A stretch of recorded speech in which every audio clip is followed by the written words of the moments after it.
Evening and welcome to Transition Talks Tuesday. My name's Tim Markle. I am Director of the Youth Health Transition Initiative out of Wisconsin, and we are part of the Waisman Center. Transition Talks Tuesdays in 2024 in the fall is being done in collaboration and partnership with the Children's Resource Center South, as well as the three autism affiliates within Wisconsin. We're very grateful for their support and their partnership. Tonight, I am excited because we get to learn more about where most of our kids are, which is in school. And so we're going to talk about the post-secondary transition plan as well as Beyond 18 programming and options that may be there for a child depending on the IEP team's decision. And so to do that, I welcome in a friend and colleague from the Transition Improvement Grant. And Shelly, I'm just going to turn it over to you and keep an eye on the chat. Sounds great. Thanks so much, Tim. We love being able to collaborate with you. Good evening, everyone. My name is Shelly Burke Otto. I work for the Transition Improvement Grant. It's a small little grant that's a little offshoot of the special education team with DPI, and provides support for our students with IEPs in that transition age. Excited to be here tonight. Big deep breath as we let our day go and just be present with each other for an hour. Highlight some intentions that I'm going to go over in this next hour. I will share plenty of resources too throughout. Just kind of depending on time, I'll probably go through things, and then if we have time, go back and can highlight some of those resources. But you will have a copy of the presentation and all the resources that I'm sharing. Just going to start out talking about transition and really why it's so important and important to start early. And then as well as just what the PTP is. You may hear that acronym. It's the Post-Secondary Transition Plan that starts actually in middle school and has to be in place when students turn 14. So we'll be talking about that plan, the importance of it, and how families can engage and how important it is to have family voice through all of this process and talk over how that might look at different stages and different things in transition. I'll share some resources to help support that and then talk a little bit about Beyond 18, what that really means, um, what the foundation is for that. Just the word transition, just to kind of help define it in the terms that we're speaking about with it in education, is really starting to think of what is school or what is life going to look like for students when they leave the school setting. Starting to get an idea of what will their schedule, what's a snapshot of their day may look like, what might the week look like in all areas of their life. Often people just think of employment, if the student's going to work or not, but there's so much more to transition from community belonging, independent living. What are they going to do for recreation and leisure or additional training and post-secondary? So there's so many different things, but it's really starting to think about that and think about it early so that you can get the appropriate supports in place. And so that when the student does leave the school setting, it's kind of a seamless transition into what their life and what their goals are for after school. And all of this is documented through the use of an online plan called the Post-Secondary Transition Plan, or the PTP, which is actually part of an IEP. So we'll be talking a little bit more about that.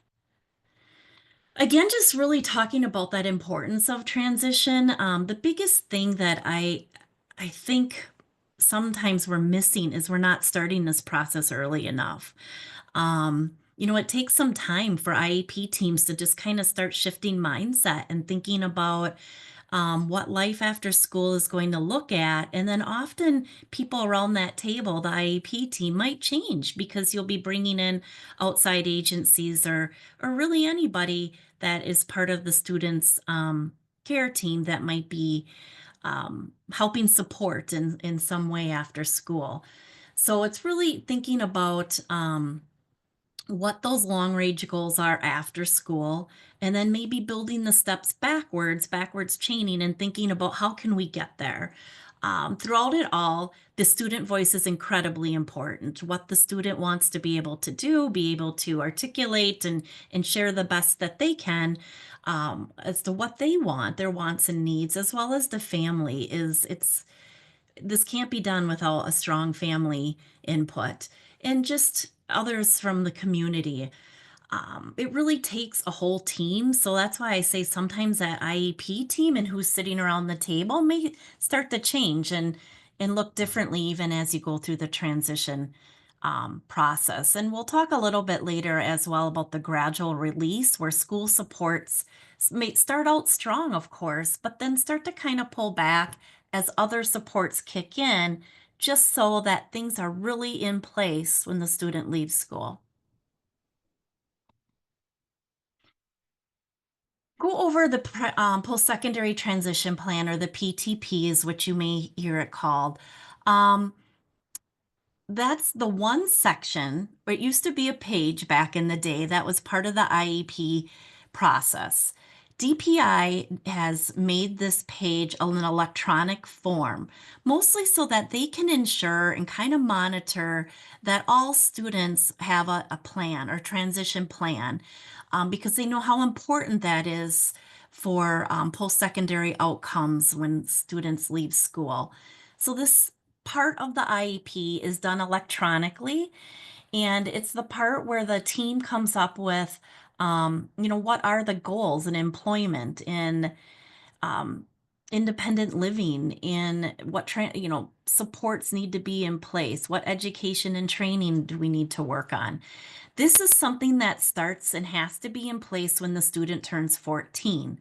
So often, when a student is 13 and at their IEP meeting, the PTP will first be introduced and discussed just because it needs to, by law, be in place when they turn 14. So, most likely, their birth date will fall during that year.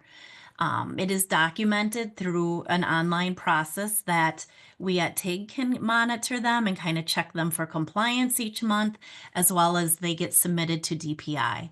A paper copy, however, must be attached to the IEP. So sometimes some of these steps may be missed.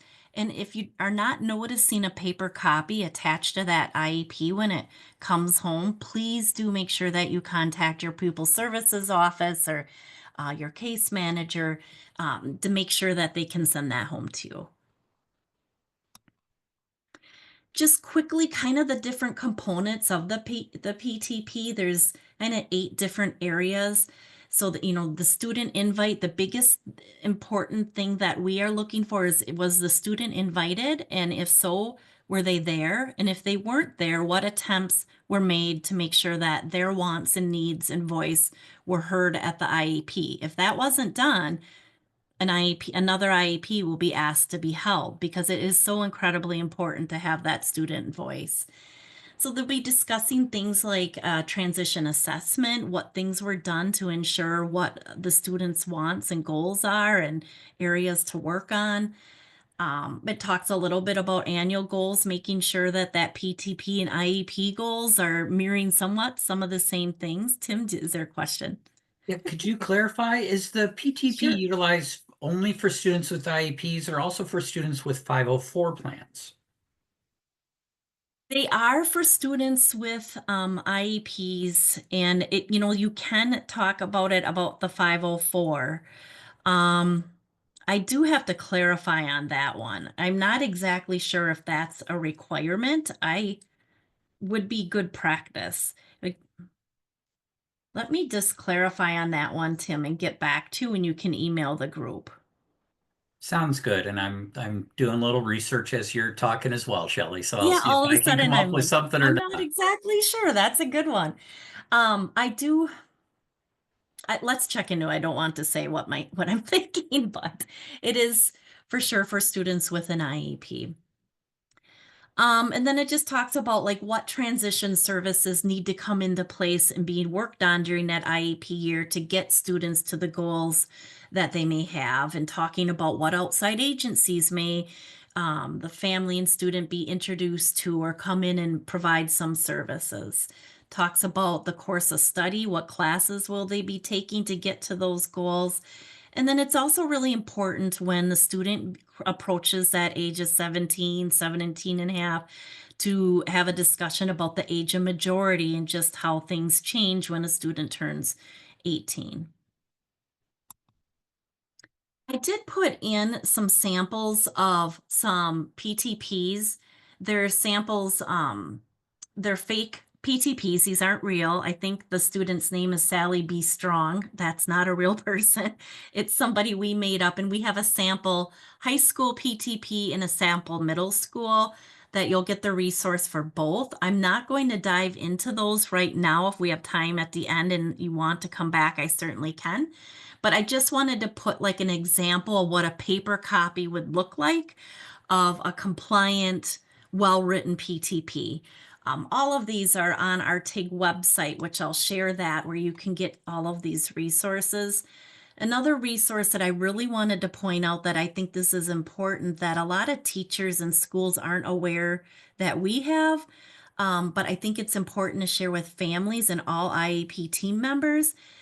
In the PTP, there's several drop-down options for transition services that list what are some potential activities to work on during that year to get the students to their transition goals. And it's kind of hard to read in the on the online form of the PTP application because you have to go through all these drop downs.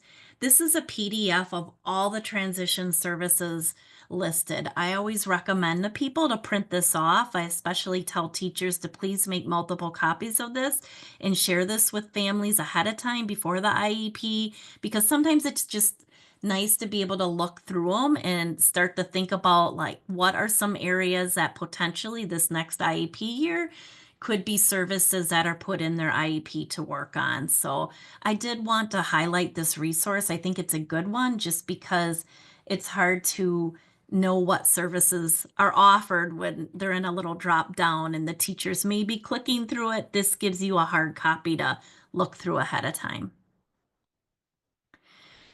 We also have a family's guide to the PTP. Everything that I'm going to talk about today is in this, but this might be a good reflection guide for you to go back to, or if you want to share it with other families, that's fantastic. It just talks a little bit about what the PTP is, how will it be used, what are some things that you can do to prepare for it, and some other resources that go along. Another resource that I feel like we maybe underutilize, but it's kind of helpful for families as you go through the transition planning stage, because you often start to have all these different outside agencies that you're connecting with, or, to just try and keep track of who you've connected with. And then each outside agency tends to have a different requirement of when you meet with them and who was that contact again. So this is a little bit of a chart that just goes through, like it puts your student and the family, like they're in the middle, and then kind of around it who their support team is. And it gives some, you can keep track of, maybe who you talk to, their name, their phone number, their contact, but it also gives you some ideas of some other outside agencies to make sure that you do connect with. So some families really like this, just to kind of keep things together. I know teachers use it too to make sure they're touching upon all the different outside agencies that may come into play during a student's transition. This is our website. It's witag.org. It's a great place to come to for resources. We have a bar across the top that drops down that brings you to the areas that you may be looking for a resource. All the PTP resources are under transition planning, or you can use the search bar to search for something specific. If you do create a login, I always like to put a plug in. For whatever reason, we have a crazy long, complicated password requirement, so be prepared for that. But this is, and you don't certainly don't need to create a login, but this is where all the resources that I'm talking about are housed, as well as many others. I did want to pause just a little bit to make a mention of the student-led IEP planning. I think as you come into transition, this is incredibly important. Again, that student voice is very important to hear. And, studies really do show that students that actively participate during their IEP meetings are more likely to really get to those goals that they have set. Um, in this when I say this, I like to add in that can look like so many different ways that a student participates. And it can look different at different age levels. I mean, there's elementary students that are participated by maybe welcoming people into the classroom or wherever the meeting, asking to take their coat, or do you want water or coffee? There's different levels that students can participate, whether it's they're up there sharing a slideshow or talking through, um, what they're interested in, or maybe they make a recording ahead of time previously done if that's more comfortable. It can look many different ways, but in some way that if the student can be part of that IEP, it really makes a difference. And just, ensuring that students know this is about them and what they want, kind of to shift that mindset of often what IEPs are about. Um, a lot of things are, we have a self advocacy guidance suite on our site, but I also have the link here and you'll have the link to access it. We do have a whole section on student-led IEPs, and there's ideas at every age level from kindergarten all the way up to beyond 18 of examples and ways that students can participate.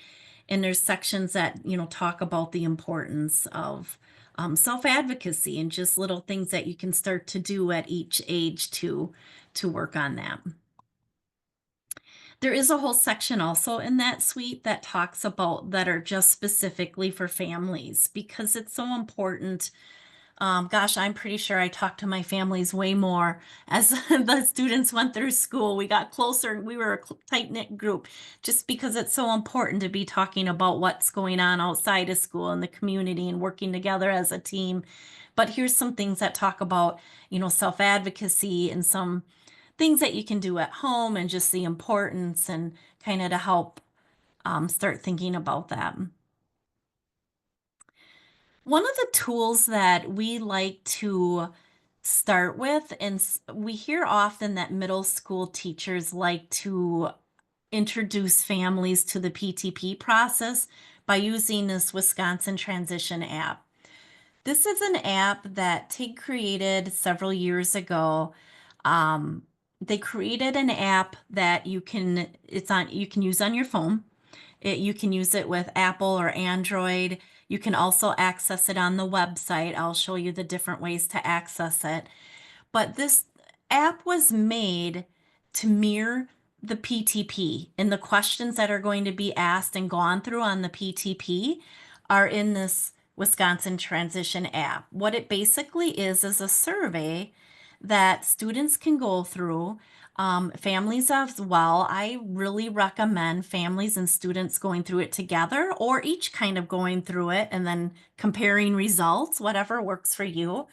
It's fantastic to be done before an IEP because then when you're done going through the survey and answering all the questions, it generates a wonderful report. And it gives you the option to email that report to anyone you want. You can send it to your school counselor, your case manager, other family members, DVR, any other outside agencies. So, but the report really mirrors the PTP questions. So then when you bring that to the IEP meeting, it really helps as you go through that. It has already some talking points generated, and just the app in itself kind of helps shift. I had a couple family members tell me that, and they were people that worked in the transition field. And I asked them to go through the app and just kind of tell me what they thought. And one of the biggest things that came out was there were questions the app asked that they hadn't thought about.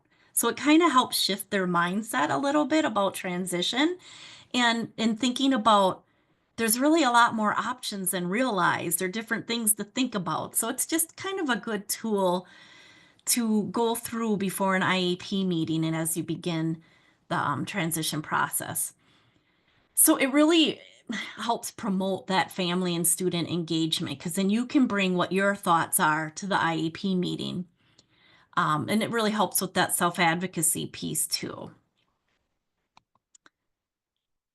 It helps. It really can be done on a phone, tablet, Chromebook, computer. It's about 15 questions. And one of the things that I like is it's a little bit interactive. So it will ask students, do you know what an IEP is? And if they say no, they'll say that's okay. And then it gives a little blurb about what it is.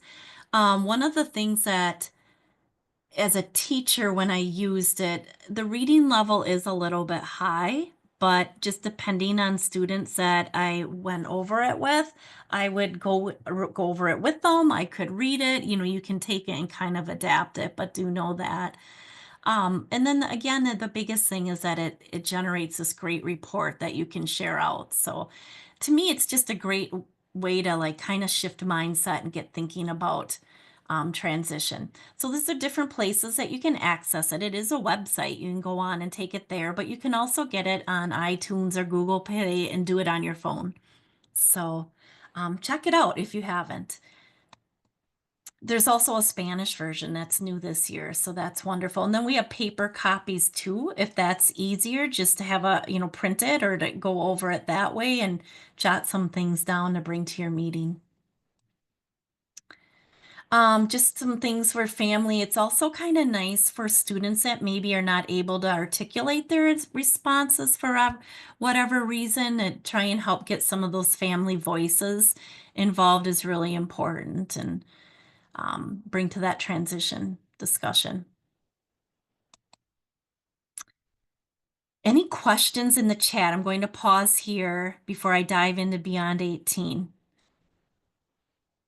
No, so far it's being filled up with me trying to keep up with you and all the Oh, resources that you are talking about, Shelley. But sorry. Thanks, this would Tim. be a great time for a pause and questions that people might have. You feel free to unmute and I'll call on you, or put them in the chat about the post-secondary transition plan.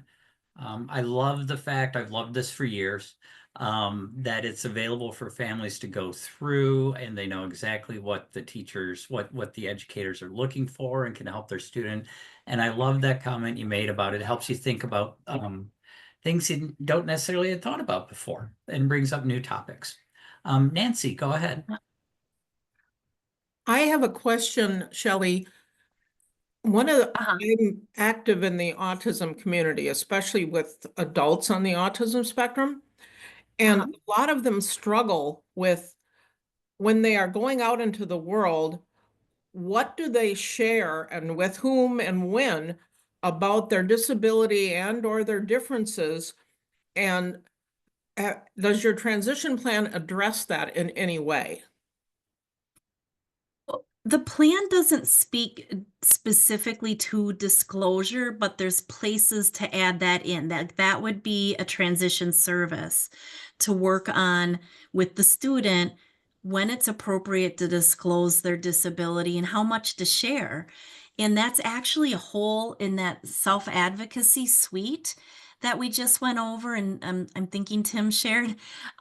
There's a whole disclosure section in there that talks about some lesson plans and some things that help students prepare. I know that the University of Massachusetts has some wonderful comic strips that students really like to read and give some visuals about how to disclose, when you're disclosing too much, and some different resources to use. But that would definitely be a section in the PTP that would be important to bring up at the IEP if that's something that to work on. And That I'll would be also, part of like a self-advocacy goal, I would say. mhm. Thank you, Shelley. I You're just, as welcome. a side note, what seems to have worked best for some of the people that I have talked to is to create a little letter of introduction about yourself Mhm. that you can customize for whatever you are, employment or whatever, post-secondary education, so that you seem more professional and more aware of your own impact on the world. It just it Mhm. takes away some of the mystery that people encounter, especially in the autism community. Sure. It's a great And I would idea. also like to point out that I did put into the chat as well, the Job Accommodation Network, Mm, JAN, which yes. is a national network that is all about helping individuals with disabilities to find employment and understand their rights and responsibilities, and also is very much trying to help employers to understand the benefit of hiring folks with disabilities as well. We also had a question, is the PTP required for all children with IEPs? Absolutely, it is. It's a state law. It's a requirement that there's one in place for all students with IEPs, must be in place by the age of 14. And I have an answer for the 504 question because I quick slyly text one of my gurus I work with. No, it is not a requirement with a 504, but it's always, I think, in the best interest and probably important to have those transition conversations. Okay, anything else? Oh, should I move on? Okay. Um, beyond age Nothing 18. else in the chat, but I'll try to think of Oh, other questions for you, Shelley. perfect. Can't wait. Thanks. Beyond 18 is kind of a new term. Um, it's something that's become probably our biggest area of questions that come in to TIG, and as well as my boss at DPI said that this is the biggest area that she gets questions, and rightfully so. It's a really messy, mucky, kind of gray area, but in a way that's positive because it's all very individualized about what the students' wants and needs are at this point in time in education. So, beyond 18 is really referring to that time that the student may need to stay past their 4 year cohort, past their group of students they've been with through education that have graduated. Sometimes students may need a little bit more time working on their transition goals, or maybe they need a little bit more time to finish up a credit or graduation requirements. There can be different scenarios for why maybe more time is needed. And it may be more time like a semester more, a year more, year and a half, or maybe they're having to stay till 21. It's not set in stone and decided in like a one size fits all program. It's very much tailored around the student and what their goals are, and what they're working towards, and it's an IEP team decision. Um, what ended up happening is DPI started using language calling it beyond 18 because they were often hearing 18 to 21-year-old program. And they really wanted to start to shift mindset that it's really not a program, because when you think about program, that's something that all students in that class do from 8 to 3, doing the same thing. This is a completely different ball game. We call it programming because it's a programming that is designed with that specific student in mind.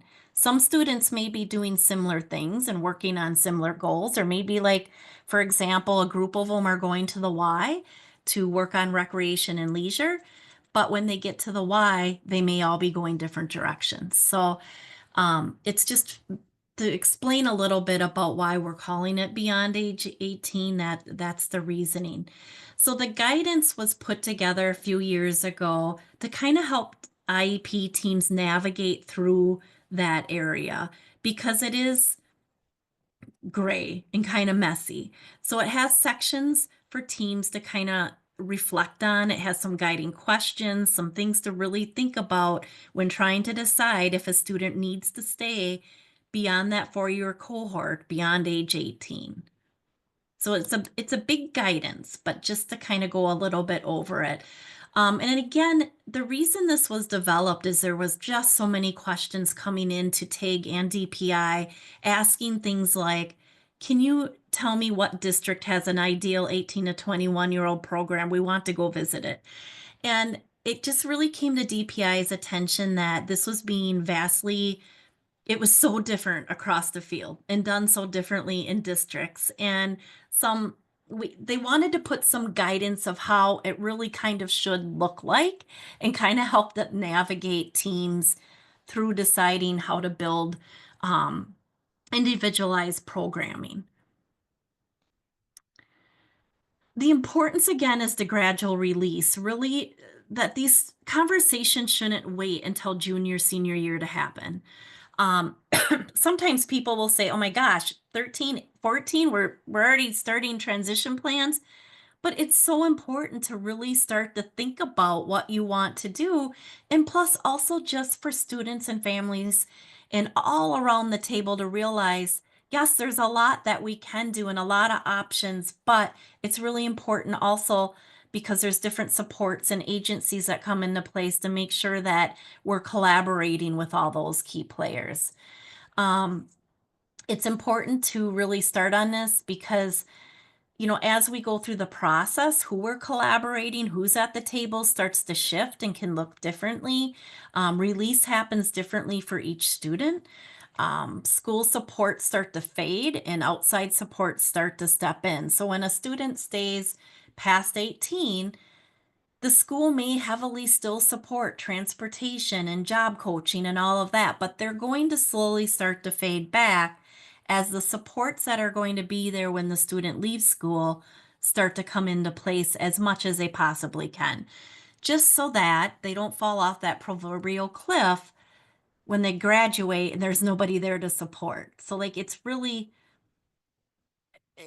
out of deep care for the student that we're trying to emulate and get to what their day will look like when they leave school, so there's that seamless transition. Again, I talked a little bit about this. The program versus programming. Again, the biggest focus, we can't say enough, is that it's really individualized. What is it that the student is still needing to work on to get to those transition goals that are realistic that we can get them there within a year or two? Um, some things might look similar to other students. They may be doing some things in group, but each student should have a relatively different schedule and looking differently. There'll be a lot of different partners that come into play. It won't all be just on the school, but you're starting to think about, who else is going to be supporting and on the student's team. In the guide, we have really kind of go through some state and federal regulations. We have some IEP team conversation starters. So sometimes if teams are stuck or maybe they're not sure where to start, they're kind of some things to start shifting the mind of, like, to help the team to think about as they think through beyond 18, what that might look like for that student and is it needed for that student. We talk a little bit about different areas of the IEP and PTP that are important for teams to reflect on when making these decisions. We have some examples of resource mapping where you really think about who are all the outside resources. Who are the resources, first of all, that we have in our county? Each county is vastly different and has some similar things, but just kind of starting to think about, are we making sure that we have everybody at the table that we need? There's some sample student schedules. There's 4 of them within the guidance, and all are vastly different from each other. Some may only are supported by school maybe a couple mornings a week, and they're doing other things with DVR or a community mentor. They all have very different. These are real students that actually were students of mine when teaching. No names or anything like identifying information, but they're real students that were in that Beyond 8J team programming that had very different goals they were working on, and then kind of how that, just to give an idea how that might look.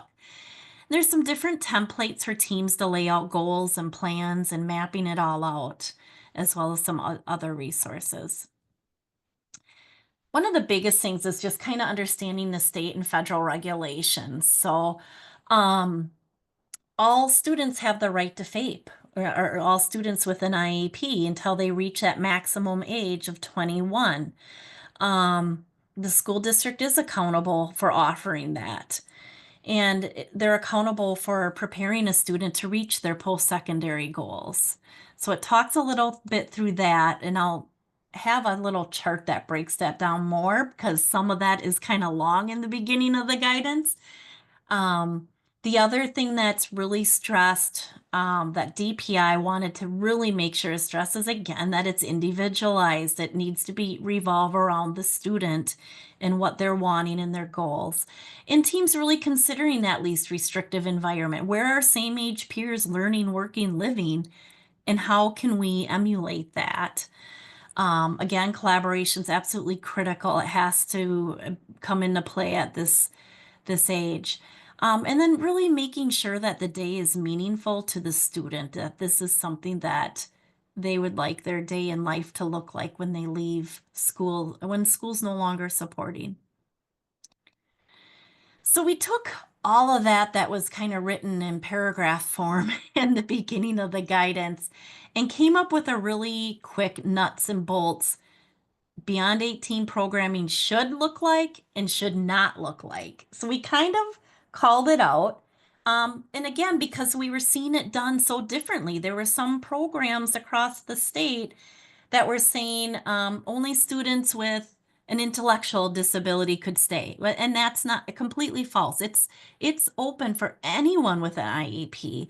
I had a student that was just working on going onto a culinary program at a post-secondary college institution. And that student stayed on for an extra semester because we wanted to really ensure that that transition was smooth to the college. And happy to report it went really well. So it really just depends what the student may need. It is an IEP team decision. It's not an application process kids fill out or families fill out, or it's not decided by an administrator or a teacher or a family even. It's an IEP team decision that everybody has to come to consensus with. And we'll talk later about what if that consensus doesn't happen or there's different opinions. Um, it's built upon their IEP and PTP. It's not a continuation of the traditional school day. They're not in the school setting from 8 to 3 in the same four walls, taking maybe ceramics for a fourth, fifth time. However, that may be needed if, perhaps the student is short on credits. They may need to access some classes.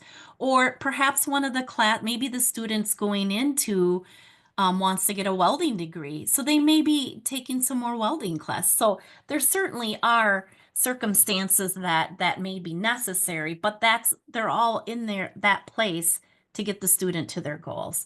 It really should be a big community-based focus where they're out um, connecting with the community they're going to be in after school. I think sometimes this is a piece that's forgotten. That community belonging is so important to make sure that students feel welcome in their community and where is that place that they feel welcome.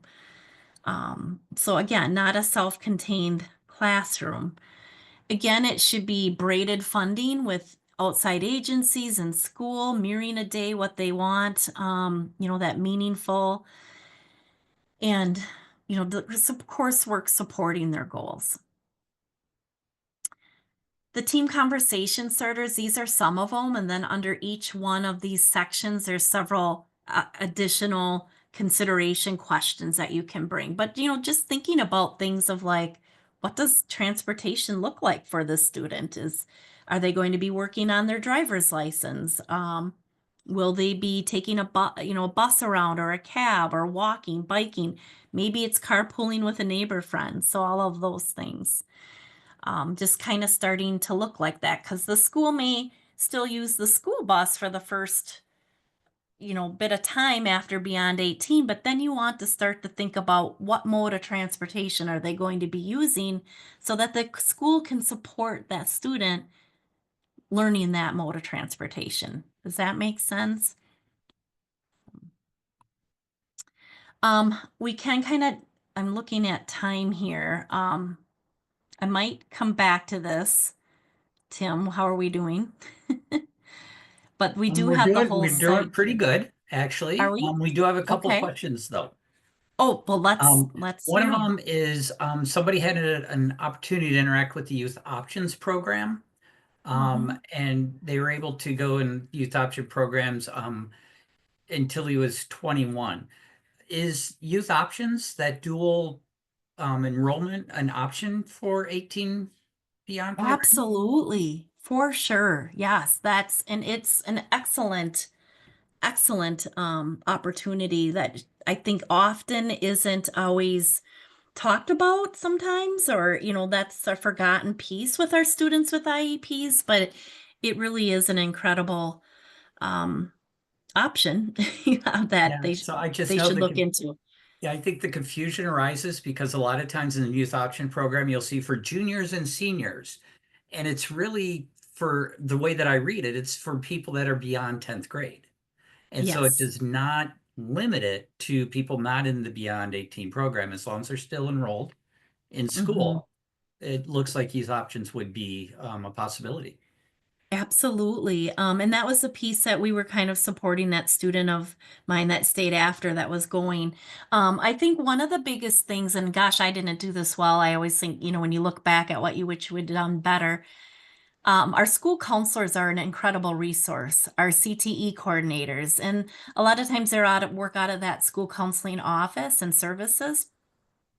Sometimes in the special education world and the school services world don't they're different silos. But you invite the school counselor to the IEP team and discuss those options, because I think sometimes that's a piece that's just unintentionally overlooked or forgotten about.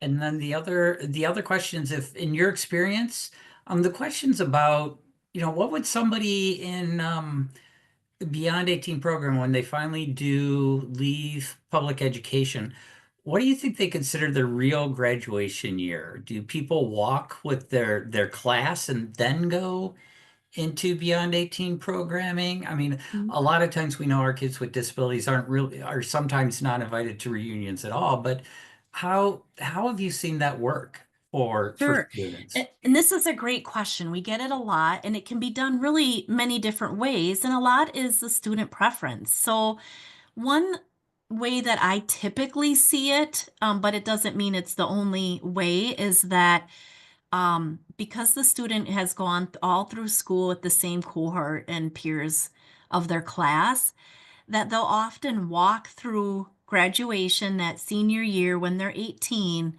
but they won't receive a diploma. They won't have the paperwork, but they'll walk through and go through the ceremony because in a way, or at least this is the way I thought about it often in my mind, and I think a lot of families thought of it, is that they are really done with that school day part of their school career. They're going on then into work on a very individualized program to get them to their goals. They usually have very little interaction within the school. They'll be more and more out into the community. They're not going to be going to the school events anymore. I mean, they may have a home base in the school, but there's also, I've had students that, nope, they didn't want to walk through with that cohort. They wanted to wait till the very end when they were complete. It was for sure their last year with school sports, and they can do that too. So sometimes we get questions from districts about can they do that, and they may come to us or DPI. So if you do get that, or they're saying they're not really sure what they can do, for sure they can reach out to us and DPI on that. But it really can be set up however you'd want. The biggest thing is if they do walk that year with their cohort at their senior year, you want to make sure, and if they're staying and their IEP team has decided they're going to stay on, just make sure that the paperwork for graduation wasn't filled out and that's known. Does that help answer? Then And they certainly don't have to walk if they don't want to either. There's right, some students we're that don't not want gonna to be make part of anybody that. wear a gown. That's right. Exactly. Don't have to wear the cap and gown if you don't want to. Um, so another question is, just, I don't know how much you know about youth options, but if somebody who's interested in pursuing more about youth options programming, would they go through the school district to begin with or DPI? Go through the school district. Yeah. Start with your school counselor. And just say, and it would depend, just ask what's available or what school they're are working with. But you would start with the school counselor would be a great place to start. So this may go into the looking around the website a little bit because we're only at 20 after 7. So, Okay. give yourself another 5 or 6 minutes, hit the highlights. But we have a question that Okay. someone's daughter goes to a special needs school in Northeast Wisconsin. She has an intellectual disability. At the Okay. last IEP, the team discussed daytime programming for her. She'll remain at Okay. the school through age 21. Could you talk about what programs are available for students with intellectual disabilities who need help with all aspects of their life? So can the Beyond 18 programming help with, the different parts of life skills? Yeah, they can help with some of the life skills for sure if those are goals that you think that they'll get to within that time frame that it can be accomplished. Um, I often hear my boss say like realistic goals that can be worked on and get gotten to, but I there's some students that the family may choose that or that they're going to the services. Um, I had a team that I worked with that the Beyond 18 then team, because the school knows the students so well. And they had, especially a couple paraprofessionals that are, of course, I know how invaluable they are, worked with the new staff that the student was going to be working with to gradually get to know the student. Sometimes that's a big piece, is just helping foster those relationships and connections with the other supports and agencies that are going to be coming into place. So that's a piece that I think is just as important is sometimes I'll hear outside agencies say, well, I won't be coming to the IEP team because we can't fund anything yet. The biggest thing is we just want your voice. That's another option. And to help for you to start to get to know the student and the family so that when they do leave, you have a connection and a relationship. So I think that's another really important piece of that Beyond 18 time. But there's all areas, no matter what the student's doing, that can be worked upon. Does that make sense or kind of answer? Or did I just create more questions? I'll let them consider a follow-up question if you want to go ahead and just dig in a little bit and just show people what they can Sure. find on the Beyond 18 Sure, site. I will. And then I have a couple more slides that will talk a little bit about that conflict resolution. But this is what the actual guidance looks like. Um, and then if you go on the left side has a menu, and then under if it has a little caret down like this, that means there's another. So here's the whole verbiage on the state requirements, right? And then here's the should not list that kind of breaks it down in easier to understand terms, I think. And then the conversation starters. But so it just kind of lays out on the left side, and you can drop down to the different pieces. These are all like just kind of considerations. It is a really long guidance. If this is not a format that works for you, on the home page on the bottom, you can download it as a PDF and print it if that is easier. I know I like reading in papers. Sometimes I process it better. But I just wanted to say this is where the menu is, the partnership resource mapping, and we'll get to that. Well, actually, one of I think my next slides is just I like this chart because it helps people think about who else should be part of my team that's not here, and it just gives kind of some things to think about. Some of my strongest people on transition teams were things like an a neighbor that was widowed and started kind of just a natural support to the student, started doing things with them, and ended up being kind of a transportation. And DVR ended up paying this neighbor to transport them. So, sometimes there's just people around you that you don't think of that are a support. Then they have the sample schedules here. Um, Oops, sorry, down here. So then the way they are is it kind of gives us a quick scenario of what their goals are and what the student's working on. It gives just a quick scenario of who's all on their team. And we have it color coordinated kind of to show all the different people and services being braided. So like this is the school, supporting. This is a community support. This student had, again, this was a neighbor that was a strong mentor that then ended up an outside agency paid to help support. Um, this was a college, a technical college program. So, and then it just kind of shows the different things, like the school transported to some things and then mom picked up, or an outside agency bus. Like, so it just, all of the schedules look very different from each other. And it gives just a little bit of key, like just to give people an idea of that they look vastly different. And then there's some resources. So this is just a little bit about the guidance, and at any time um, that you're in there, please reach out and contact me if you have any questions at all. I'm happy to talk through things. This talks a little bit about the resource mapping. Just really, it's important to be thinking about who is everybody in our county? What supports am I have I forgotten? And there's that list again that talks about, just kind of people to think about. Um, don't forget about if the students had any OT, PT, or speech. Sometimes those related services are forgotten and they're so important. It just kind of goes over some of that. Um, I wanted to touch upon about how they make decisions, IEP teams. Again, start early, just keep talking it through. And the other thing is too is that I often recommend to teachers to just hold a transition meeting. It doesn't have to be a formal IEP. Just get everybody together and talk about like what they're seeing in the student, what they're working on, share ideas, brainstorm, talk it through.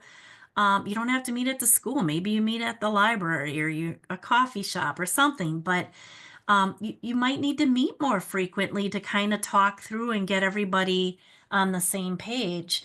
Um, and it's just more important to check in with each other more frequently as the students going through different things, and come back together as a team and reflect and maybe say, how's that job site going? Maybe it's not working out as great.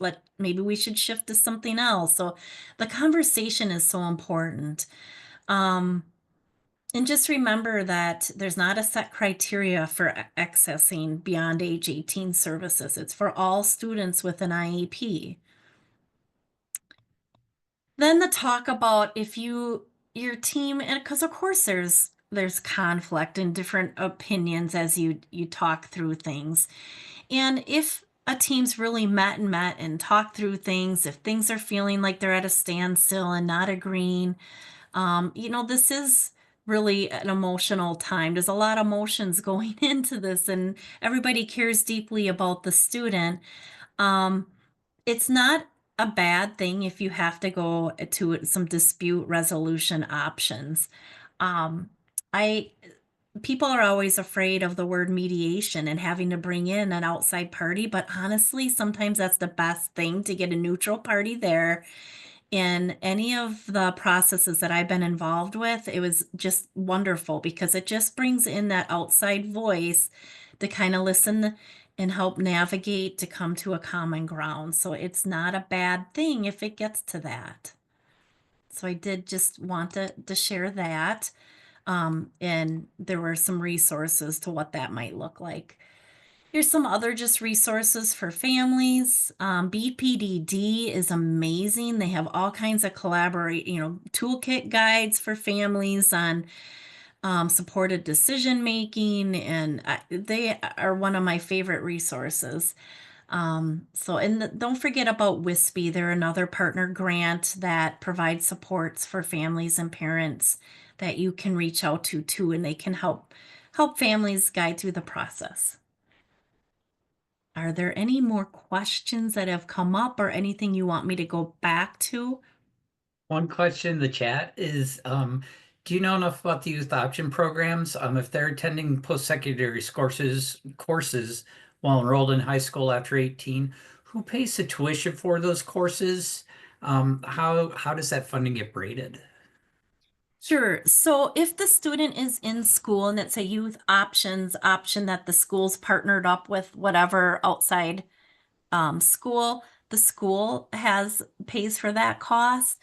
Um, One thing to keep in mind that I have run into is to really get to know the differences. And there's a whole section in that self-advocacy guidance that the school has to provide more accommodations for a student, but when a student is at a post-secondary institution, the accommodations are vastly different. So just be aware of those because I did run into that with some students.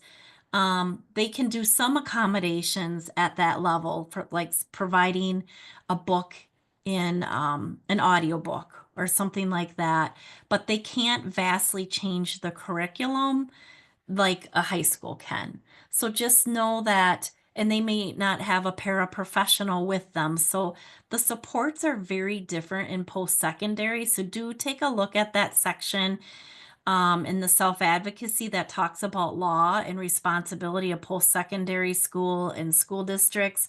It is very different. So sometimes students that have an IEP that are accessing that have run into that. But an important piece that I also would recommend is meeting with the Disability Resource Center at the Post-Secondary Institute. They're invaluable and you can share the IEP and talk through what accommodations would be allowable and not allowable.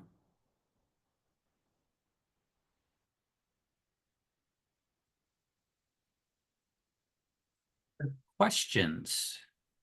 Feel free to unmute or put them into the chat. We will be watching the chat. We do have a few minutes left here.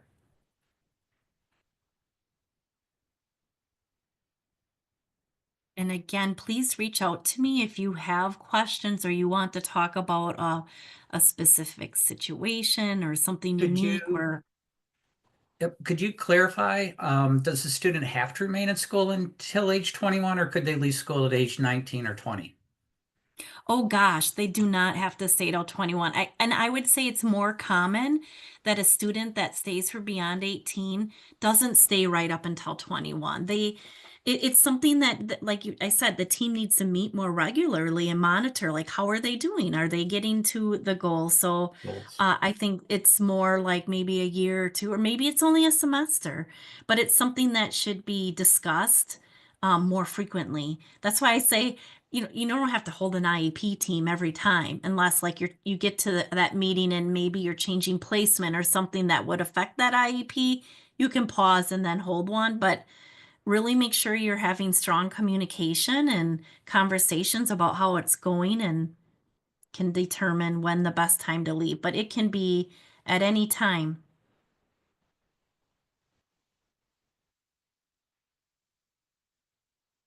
Any other questions?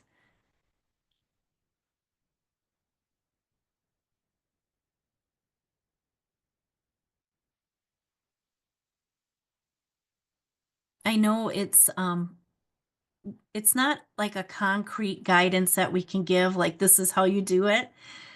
I I think DPI and TAE were working on trying to put a frequently asked question document because we do get a lot of questions. It's kind of messy work and it just requires a lot of conversations. But I do think the sooner and earlier that you can start those conversations, the more helpful it is. And just so you know, Shelly, I did put your email address into the chat if people wanted to reach out to you. It went cisa9.org. Did I Yeah, put I that just wrong? Oh saw my it. gosh. Let's get rid of My, this. Let's see. Can I delete? I can. I'm going to delete that. There you go. I'm going to try to get it right this time.